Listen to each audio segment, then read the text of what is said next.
दलील पेश हो रही है कि वो सिर्जन होना चाहिए, तो उसमें सलातो सलाम भी दाखिल है। हम इस पे दलील दे सकते हैं और हम बात शुरू कर रहे हैं। आप मुफ्ती साहब हजरत आपको सजदन वाली नहीं साबित करना, सजदे में हम करेंगे जाके सलाम पढ़ेंगे खामोशी के साथ। आप जो मजलिस और मस्जिद के कायदे लगा रहे हैं उसमें पढ़ना जायज है, या खड़े होकर सलाम पढ़ना बुलंद आवाज से, आप उस पे दलील दीजिए, उसके अलावा नहीं। हाँ, नजर हटके होना चाहिए। नजर आगे ये लिखा हो साफ साफ कि खड़े होकर सलाम पढ़ना सुनो गलत और नाजायज बिदात है। सुनो, हाँ मुफ्ती साहब ये तय कर लीजिए कि कौन एक बोलेगा। आप इधर बताइए कौन सी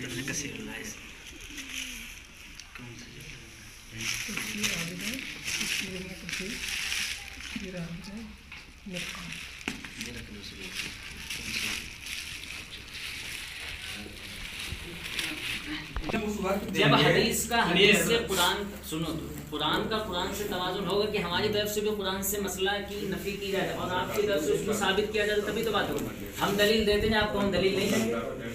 इस वक्त हमारी तरफ दी जाएगी जिस वक्त आपकी दलील इसी मौजूद के ताल्लुक से हो। हम ये चाहते हैं कि हम आप कह रहे हैं कि मसला समझने के लिए आए हैं। सुनो हमारी बात को सुनो। तो जिस तरीके से हम किसी चीज की नफी करेंगे ये चीज गलत है, तो आपको भी दलील देनी पड़ेगी ये चीज सही है, तभी तो होगी। अब ये कहते हैं कि हम दलील नहीं देंगे, ये तो कोई बात नहीं। बात सही हमें नहीं कहना गलत। हाँ तो बस एक दलील हम देंगे, एक दलील आप देंगे। वक्त जाया करने से बेहतर है भाई, अवाम है यहाँ पर, ये दिन इसलिए रखा गया है कि सिर्फ सलाम के लिए। हाँ ठीक है, सलाम पे हम एतराज जिसको होता है दलील वो देता है। जिसे तो होता है आप अपनी बात देखिए, आप जब मेरे भाई जब आप दावा करोगे कि ये गलत है तो उसके दावे में ये जवाब दावा आता है। ठीक है, तो जिस तरीके से दावा करने वाला दावे को साबित करेगा, इसी तरीके से जवाब दावा वाला जवाब दावा को भी साबित करेगा, तभी तो मसला आवाम के सामने करेगा। बस वही बात है। हम दलील आप भी दलील देंगे, है ना? हम यही चाहते हैं। लेकिन कोई भी सलाम के ऊपर कोई भी एतराज जो है वो आपको है, एक लोग नहीं तो आपको दलील भी देनी। आप जो बात कहोगे कि इस तरीके से नाजायज है या जायज नहीं है, मोबाइल अंदर ना बाजना चाहिए, बंद कर लो स्विच ऑफ। अब इसमें आप जो कुछ भी लिखना चाह रहे हैं फिर लिख कर लेटर पेड है नहीं यार जी, ले पढ़ लें एक मतलब, और अगर कोई गलती दावे में आपको लगे फिर बताएं। मतलब जायज़ की आप हद बयान करें, जैसे फर्ज है, वाजिब है, मुस्तहब है। मुस्तहसन लिखा है, नहीं लिखा मुस्तहसन या जायज़ से कई वजह से कह रहा हूँ, इस पे आप जो है चूँकि पता तो चले भाई फर्ज है, वाजिब है या क्या मुस्तहसन जी, मुस्तहसन आप लिखते हैं।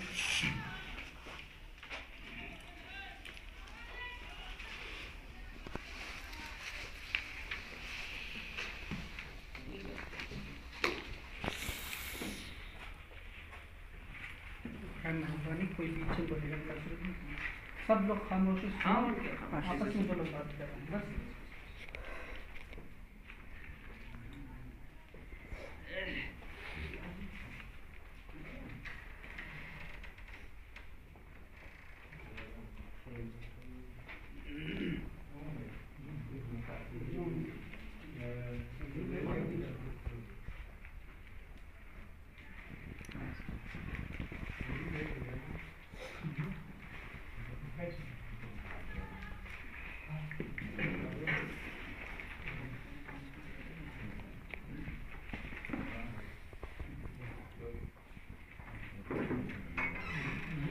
देखिए मैं एक दलील पढ़ के सुना रहा हूँ, आपको किताब दूंगा, आप देख लेंगे। ये है हमारे पास फतावे शामी जो मोतबर किताब हम जानते हैं, इसकी जिल्द नंबर 9 है। ये मकतबा सुन्निया देवबंद से छप रही है इस वक्त। इसमें एक दलील है कि ये ज़िक्र बिल जहर के सिलसिले में दलील दे रहे हैं कि आया इस दुआ के अंदर या जो है ज़िक्र करने के सिलसिले में कोई आदमी आवाज़ बुलंद कर सकता है या नहीं, जिस तरीके से हम सलाम वगैरह या दुरूद में आवाज़ को बुलंद करते हैं। ये कह रहे हैं फतावल कादी खान न हराम कि फतावे कादी खान से मजबूरी वो कहते हैं कि ये चीज़ हराम है। यानी कौन सी चीज़? हल युकरह रफ़उ सौती बिज़्ज़िक्र अव बिद्दुआ, क्या जो है ज़िक्र में आवाज़ को बुलंद किया जा सकता है और दुआ में या नहीं। फिर ये दलील दे रहे हैं वक़ाल लहुम अन फतावल काजी हाँ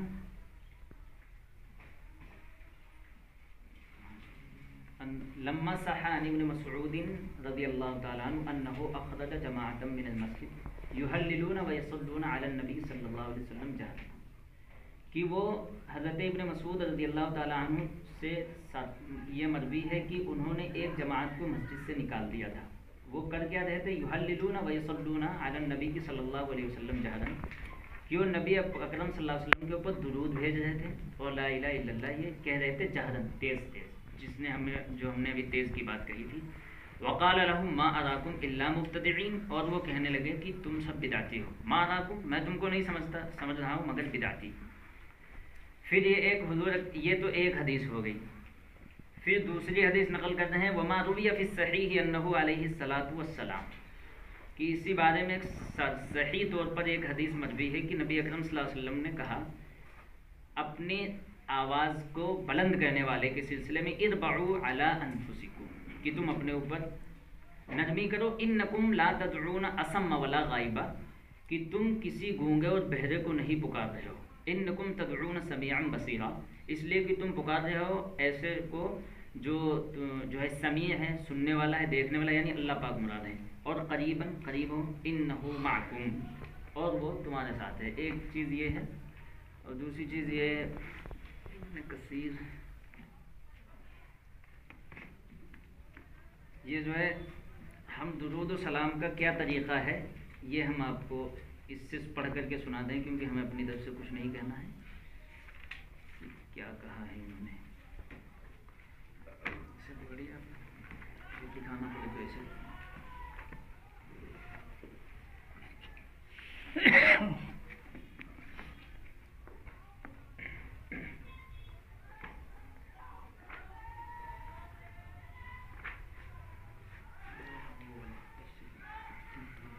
ये दूसरी जो है ये दूसरी जो कसीर के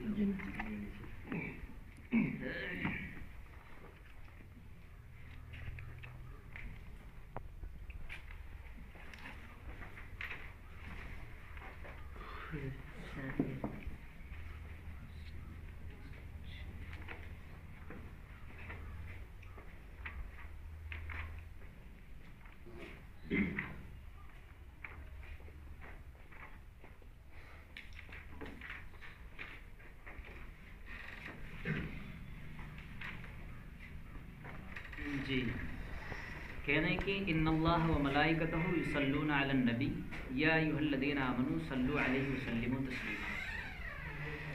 कह रहे हैं जब ये आयत नाजिल हुई तो इसमें यह है कि आप नबी के ऊपर दुरूद भी पढ़ें और साथ साथ में सलाम भी भेजें।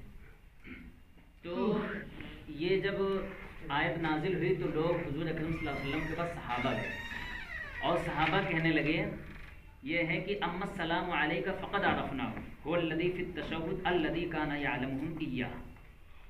ये कह रहे हैं कि सहाबा गए अल्लाह के नबी के पास और कहने लगे अल्लाह के नबी सलाम तो हमको पता है, यानी सलाम तो हमको पता है कि हम पढ़ते हैं, क्या है वहुवल्लज़ी फ़ी तशहुद अल्लज़ी काना यअलमुहुम इय्याह, और वो सलाम वो है जो हम तशहुद में नमाज में पढ़ते हैं।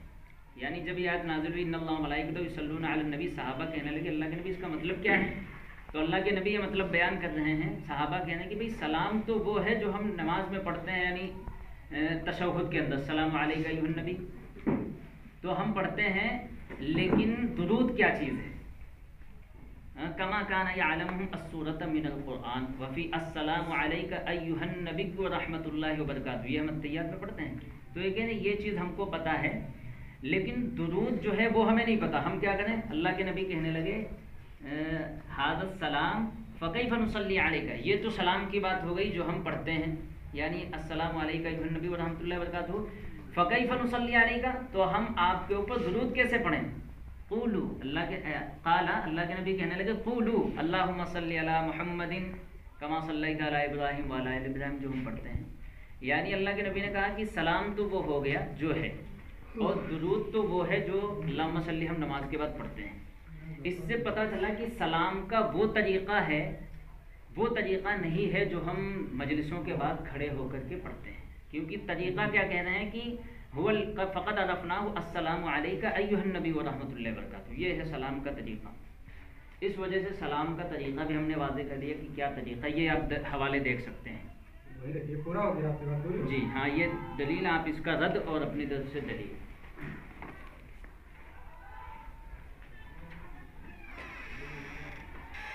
پہلی بات تو آپ نے یہ سمجھ لیجیے انہوں نے جو دلیل دی ہے اس میں صحابہ کرام نے رسول اللہ سے فرمایا یا رسول اللہ سلام تو وہ ہے جو ہم جانتے ہیں اور نماز کے تعلق سے بیان کیا. دوسری بات درود کے تعلق سے پوچھا. پوری آیت اس میں جو انہوں نے دلیل دی ہے پوری دلیل میں کہیں پر یہ نہیں ثابت ہے کہ صحابہ نے یا رسول اللہ نے یہ فرمایا ہو کہ ہاں صرف نماز ہی میں پڑھنا اور نماز کے علاوہ پڑھنا حرام یا بدعت ہوگا. ٹھیک. اور دوسرا دیکھیے انہوں نے آیت پڑھی ہے قرآن مقدس کی بسم اللہ الرحمن الرحیم یا ایھا الذین آمنوا صلوا علیہ وسلموا تسلیما.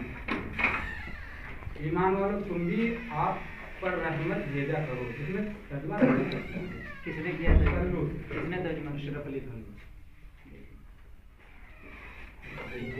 پڑھتے تھے آگے پورا سنا دے پھر ہمیں. ہاں اور خوب سلام بھیجا کرو. اب پہلے بات ہمیں یہ مطلب آپ لوگ سمجھ لو جب انہوں نے ترجمہ کیا وسلموا تسلیما اور خوب سلام بھیجا کرو تو خوب کا مطلب کیا صرف یہی تک محسوس ہو جائے گا کہ نماز میں تحیات پڑھنے سے خوب کا حق ادا ہو جائے گا اور یہ آیت مبارکہ مطلق ہے. اور ان کی دلیل سے جو انہوں نے دی ہے اس سے بھی یہ ثابت نہیں ہے. ہاں یہ ضرور صحابہ کرام نے کہا کہ ہمیں سلام معلوم ہے جو ہم نماز میں پڑھتے ہیں لیکن یہ نہیں فرمایا رسول اللہ نے کہ نماز کے علاوہ اگر یہ تم پڑھو گے تو وہ حرام ہو جائے گا. اور آپ کہتے ہیں کس کا ترجمہ ہے؟ آپ ترجمہ بھی دیکھ لیجیے. اور انہوں نے کیا خوب لفظ خوب سے معلوم ہوتا ہے کہ آپ پڑھ سکتے ہیں سلام ضرور دونوں خوب پڑھ سکتے ہیں. اس کے لیے کوئی قید نہیں ہے. اللہ کے نبی نے فرمایا کہ نماز میں پڑھو. اب اگر مطلب قید سے ثابت ہو گئی آپ بولیں جیسا قرآن مقدس کا ترجمہ اگر اس میں خوب کا لفظ ہے تو اس کو مقید کرنا کہ نہیں صرف نمازی میں پڑھا جائے گا 5 وقتہ نماز میں یا نفل نماز میں اس کے علاوہ آپ پڑھو گے تو حرام یا بدعت ہو جائے گا. اس دلیل سے نہیں نکالنا. اس دلیل سے ثابت ہے خوب سلام پڑھو. اور نہ اس میں کھڑے ہونے کی قید ہے نہ بیٹھنے کی قید ہے نہ اکیلے کی قید ہے نہ مجمع کی قید ہے. آپ کسی طریقے سے بھی پڑھ سکتے ہیں. اور اس میں جو خوب کا مطلب ہے اس سے معلوم ہوتا ہے اللہ رب العزت کا منشا اور مرضی یہی ہے کہ ہمارے نبی پر درود و سلام زیادہ سے زیادہ درود و سلام کا جو ہے ہمارے نبی صلی اللہ علیہ وسلم پر بھیجا جائے. اس سے یہ معلوم ہوتا ہے کہ ان کی دلیل یہ ثابت نہیں ہوا کہ رسول اللہ نے یہ فرمایا ہو کہ نماز کے علاوہ پڑھنا منع ہے یا حرام ہے. یہاں پر یہ کہنا کہ تو آپ کسی مفسر کو دکھا دیں اس میں لکھا ہو جیسے ہم دکھا رہے ہیں. اپنی طرف سے بات نہ کریں تو زیادہ بہتر. یعنی آپ نے جو یہ بات کہی ہے کہ اس میں یہ چیزیں خوب پڑھو. حضرت اشرف علی تھانوی رحمۃ اللہ علیہ نے کہا خوب پڑھو. اگر انہوں نے کہیں یہ بات لکھی ہو کہ مجلس میں کھڑے ہو کر کے یا بعد میں پڑھ کے تو آپ دکھا سکتے ہیں. ایسے نہیں کہ بس ہم ہانک رہے ہیں کہ جو ہے اس سے یہ ثابت ہے اس سے. جس طریقے سے میں نے ایک آیت پڑھ کر کے آپ کو کتاب دکھائی ہے اور یہ ایسی کتاب ہے جو ہم بھی مان رہے ہیں آپ بھی مان رہے ہیں. اس وجہ سے آپ جو بھی کہیں آیت پڑھیں اور اس کی تفسیر جس نے بھی کی ہو وہ ہم کو دکھا دیں. سمجھ رہے ہیں. اور دوسری چیز ابھی ہم نے اس کا حوالہ دیا. یہ ابن مسعود رضی اللہ تعالیٰ عنہ کہہ رہے ہیں کہ ان کا جرم یہ تھا کہ وہ جہرن نبی اکرم صلی اللہ علیہ وسلم کے اوپر درود پڑھ رہے تھے. اب دوسری چیز ہے کہ آپ نے کہا کہ خوب سلام پڑھو تو اس کا مطلب یہ ہے کہ خوب پڑھیں آپ جو ہے جہر کے ساتھ نہیں. اپنے تنہائی میں آپ اپنے گھر یا کہیں اکیلے مسجد میں بیٹھ کے پڑھیں یا کہیں اور پڑھیں جہاں جی چاہے وہاں پڑھیں دن بھر پڑھیں. سمجھ ہو آپ پوری دن رات پڑھتے رہیں لیکن اپنی آوازوں کو بلند نہ کریں. یہ نہیں کہا گیا کہ اس میں یہ چیز ہے تو اس سے یہ پتا چلا کہ خوب نہ پڑھو. خوب پڑھو لیکن یوں مائک لگا کے چیخ چیخ کے نہ پڑھو. اس سے لوگوں کو دشواریاں ہوتی ہیں. اس وجہ سے اس میں تو انہوں نے کہا ہے ان فتاوی القاضی. ہاں یہ ایسی چیز ہے جو ہے ہم سب لوگ جان رہے ہیں اور ہم دونوں آدمی بھی مسلمہ کتاب ہیں. یہ کہنا ہے فتاوی القاضی کا انہ حرام. اور آپ نے یہ جھوٹ بولا کہ انہوں نے یہ نہیں کہا کہ حرام ہے یا بدعت ہے. میں نے یہ آپ کو پہلے پڑھ کر کے سنایا تھا کہ انہ حرام. لما صح عن ابن مسعود انہ اخرج جماعۃ من المسجد یحللون ویصلون علی النبی صلی اللہ علیہ وسلم. میں نے تو اس میں حرام کا لفظ آپ دیکھ لیں اور آپ کہنا ہے کہ اس سے حرام آپ ثابت نہیں کر پائیں. تو بھائی تھوڑا غور سے آپ مناظرہ کریں اور دیکھتے رہیں کہ کیا بات ہو رہی ہے، آپ وہ کہیں جھوٹ نہ بات آپ بولتے جی ہاں میں اس وجہ سے کہہ رہا ہوں کہ اس کے علاوہ میں ابھی دلیل آپ کو دوں گا، پہلے آپ نے اس چیز کا ہمیں بتا کر کے کیا ہے. ایک منٹ آپ ان سے کہہ دیں جو کچھ بھی کہنا ہے. یہ ہے کہ اگر کوئی انسان کے پاس رہتا ہے، ابھی موسم نے پرچہ دیکھ کے بھی ایک بات میں لکھ دیا تھا کہ اس طریقے سے اس کو کاٹا گیا تھا، تو کوئی بھی بات ہو سکتی ہے، تو اس کو بار بار وہ نہیں کہا جائے گا کہ جھوٹ بول رہے ہیں. نہیں تو آپ یہ اصل بات پبلک کے اوپر اس کا غلط اثر پڑتا ہے. یہ اگر نہیں جانتی ہے میری بات، اگر ان تک ابھی نہیں پہنچی ہوگی یا کوئی نہیں سمجھتا کہ اس میں حرام کا بھی لفظ لکھا، تو آپ یہ سمجھتے ہیں مولوی جھوٹ بول رہا ہے. اس وجہ سے آپ اس چیز کا خیال رکھیں. جو دلیل ہم نے جو دی ہے وہی دلیل دوبارہ جی یہ جو ہے آپ جو عبداللہ ابن مسعود سے روایت پیش کر رہے ہیں، عبداللہ ابن مسعود سے پیش کی ہے نا. جی جی. اور دوسرا آپ نے کہا کہ یہ حرام ہے. یہ ہم نے نہیں کہا ہے، یہ فتاوی قاضی خان نے جو ہے نقل کیا ہے اور یہ علامہ شامی نے کہا ہے. ٹھیک ہے، وہ جس نے بھی کہا ہے مطلب آپ پڑھ رہے ہیں اس کی بات. جی ہم میں پڑھ رہا ہوں، میں ناقل. آپ یہ بتائیے اس میں جو خوب کا لفظ آیا ہے، خوب سے کیا مراد؟ میں سمجھا رہا ہوں. ٹھیک جی خوب ایک کا بات کیا ہوتا ہے؟ ایک قلم اور دوسرا ایک منٹ میں لکھ لوں تاکہ جواب دے سکوں. خوب کا مطلب جی آگے فرمائیں. ٹھیک. دوسرا ہے حدیث رسول صلی اللہ علیہ وسلم میں یہ کہہ رہے ہیں کہ درود و سلام پڑھنے سے عبداللہ ابن مسعود کی روایت پیش کرتے ہیں کہ مسجد سے نکال دیا گیا. کیوں یہ بھی بتائیں. درود و سلام دو سے پڑھ رہے ہیں، یہی تو آپ پیش کر رہے ہیں. یہ کہتے ہیں یہ کہہ رہے ہیں آپ. اور یہ روایت ہے حضرت عبداللہ سے. ہم عبداللہ قال قال رسول اللہ صلی اللہ علیہ وسلم ان للہ ملائکۃ سیاحین فی الارض یبلغونی من امتی السلام. حضرت عبداللہ سے مروی ہے یہ حضور نبی اکرم نے فرمایا بلا شبہ اللہ تعالیٰ کی زمین میں بعض گشت کرنے والے فرشتے ہیں جو مجھے میری امت کا سلام پہنچاتے ہیں. اب یہ دیکھا جائے اس جو ہے حدیث میں نہ تو آواز سے پڑھنے کی قید ہے، نہ تو خاموشی سے پڑھنے کی